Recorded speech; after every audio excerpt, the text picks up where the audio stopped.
বর্ষাকালে অযত্নে আরো একটা ফুল খুব সুন্দরভাবে বেড়ে ওঠে। তো ফুটলে কিছুটা এরকম লাগে দেখতে। তো এটার নাম হচ্ছে ক্রিনাম লিলি বা সুদর্শন। তো এইটা হচ্ছে গাছটা। তো এইটা মোটা স্টিক হয়ে গাছটা ফুলটা হয় এই যে আহ আমি এটা ভেঙে নিয়ে এসেছিলাম। তো এটা তুলতে গিয়েই আমার কাছে বাল্বটা কাটা পড়ে গেছে। তো এটা একটা ম্যাচিওর বাল্ব। তো এটা তো আর কোনো কাজের না, কিন্তু ভাগ্যবশত আমি আর একটা ছোট বাল্ব পেয়েছিলাম, এটা ম্যাচিওর হলে এটা ফুল দেবে। তো চলো এর পটিং মিডিয়াটা দেখে নিই। প্রথমে নিচ্ছি মাটি, আর নেবো একটু বালি, আর অল্প একটু পরিমাণে ফাঙ্গিসাইড মিশিয়ে পুরো মিডিয়াটা রেডি করছি। মিডিয়াটা খেয়াল রাখতে হবে যেন ওয়েল ড্রেন হয়।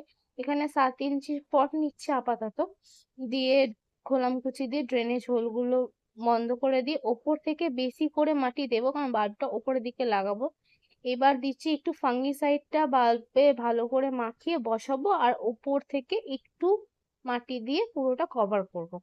তো এই টবটা থাকবে ডাইরেক্ট সানলাইটে, বৃষ্টির জল পেলে গাছের গ্রোথ খুব ভালো হবে। তো দেখা যাক এই গাছ থেকে কবে ফুল পাচ্ছি আমরা। তো নেক্সট আপডেট দেবো পরের ভিডিওতে।